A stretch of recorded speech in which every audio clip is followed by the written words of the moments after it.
નમસ્તે મિત્રો, ઊંધિયાની તૈયારી ચાલુ થઈ ગઈ છે। આ તેલ મૂક્યું છે, અંદર કાજુ, નતજ, લવિંગ, તમાલપત્ર, લાલ મરચાં બધું નાખ્યું છે વઘાર માટે। એક બાજુ બધું ફ્રાય થાય છે શાકભાજી। અત્યારે ભરેલા રીંગણા ફ્રાય થઈ રહ્યા છે, મૂઠિયા તળાઈ ગયા છે, પછી સૂરણ, બટાકું, રતાળું, શક્કરિયા દરેક વસ્તુ તળાઈ ગઈ છે। તળાઈને ફ્રાય કરીને તૈયાર રાખી છે। બસ હવે વઘાર જ ચાલુ છે। આદુ, લસણ, મરચાં, તીખી મરચી, લાલ લીલી મરચી નાખી છે, સુરતી લીલી મરચી, જેનાથી થોડું ઊંધિયું તીખું થાય। અને અત્યારે તળાઈ રહ્યા છે। અને બીજી સબ્જીમાં ચણા, તુવેર, વટાણા, વાલોર, સુરતી પાપડી બધા જ દાણા આમાં આવી ગયા છે। મસાલો છે સિંગદાણા તલનો, અને આ બાજુ તેલ મુકાઈ ગયું છે, લસણ। બસ હવે વઘાર ચાલુ થાય છે। સ્પેશિયલ શ્રી હરિનો સ્પેશિયલ ઊંધિયાનો મસાલો છે મિત્રો, આ અંદર એડ કરવાનો છે ઊંધિયું બનાવીએ ત્યારે। જો આદુ લસણ મરચાંની પેસ્ટ નાખી છે।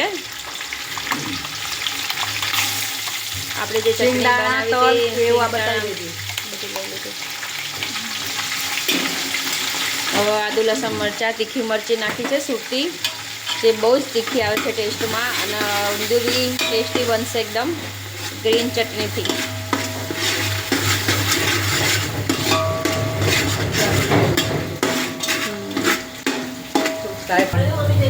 મિત્રો હવે અંદર દાણા નખાય છે, બધા જે દાણા હતા, સુરતી પાપડી, ચણા, લીલા વટાણા, તુવેરો લીલી, પછી વાલોડ અને સુરતી પાપડી અને એકલી પાપડી, બધા દાણા નાખીને પહેલાં ચડવા દેવાનું। પછી આપણે જે ફ્રાય કરેલું શાક છે એ એડ કરીશું। અત્યારે તો ફક્ત દાણા નાખીને ચડવા દેવાનું છે। ચાલો મિત્રો, હવે રીંગણ નાખી દીધા છે આપણે, હવે બધા મસાલા કરીશું। હળદર,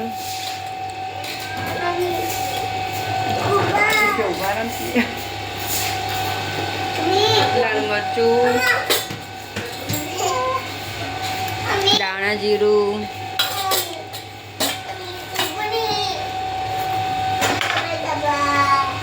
મીઠું,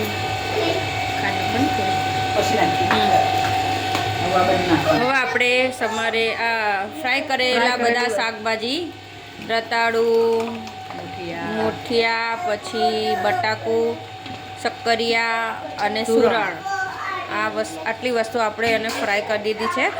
આ બધું નાખીને હલાવી દઈશું બરાબર।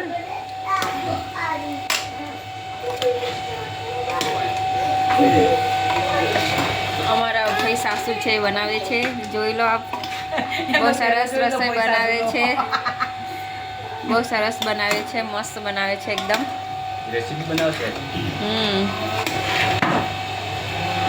અને અમારા સાસુમાં છે જે બારીમાંથી ડોકાચ્યું કરીને જોવે છે, અને અમારા કાકાજી છે, આ મારી છોકરી છે, અને આ મારી સાનિધ્યા છે।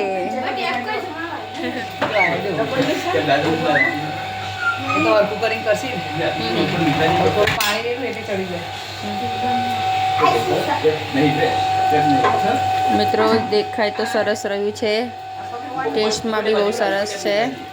હવે થોડું પાણી નાખીને એને ચડવા દઈશું। હવે આપણે ધાણા એડ કરીશું, આપણે મિત્રો।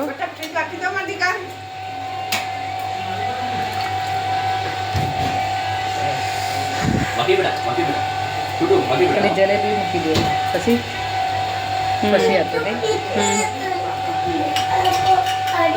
મિત્રો ધાણા એડ કરી દીધા છે આપણે, શાક એકદમ ચડી જ ગયું છે।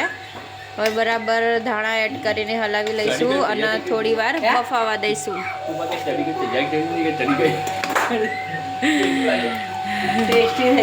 હા, એકદમ સરસ તૈયાર થઈ ગયું છે, જોઈ લો મિત્રો। ધાણા નાખીને બરાબર હલાવી દેવાનું, મિક્સ કરી દેવાના ધાણા, અને પછી આપણે એને થોડી વાર બફવા દઈશું, એટલે ઊંધિયું એકદમ રેડી। ચાલો મિત્રો, તમે પણ એકવાર ટ્રાય કરજો, ઘરે બનાવજો, બહુ સરસ બને છે અને બહાર કરતાં મજા પણ આવશે ખાવાની. જોઈ લો મિત્રો એનો કલર અને એનો સ્વાદ બી એટલો સરસ છે મિત્રો. હું ટેસ્ટ કરીશ સૌથી પહેલાં. એકદમ મસ્ત બન્યું છે ભાઈ, બહુ સરસ છે, બધાને મજા આવશે. આજે ઘરે બનાવેલું, અમે તો દર વખતે તૈયાર જ લાવીએ છીએ, પણ આ વખત ઘરે બનાવેલું ખાઈશું. બહુ જ મસ્ત, બહુ જ ટેસ્ટી છે એકદમ. ચાલો મિત્રો, તમે પણ બનાવજો અને મારી ચેનલને લાઈક, શેર અને સબસ્ક્રાઈબ કરજો. આવજો મિત્રો. કેવું શું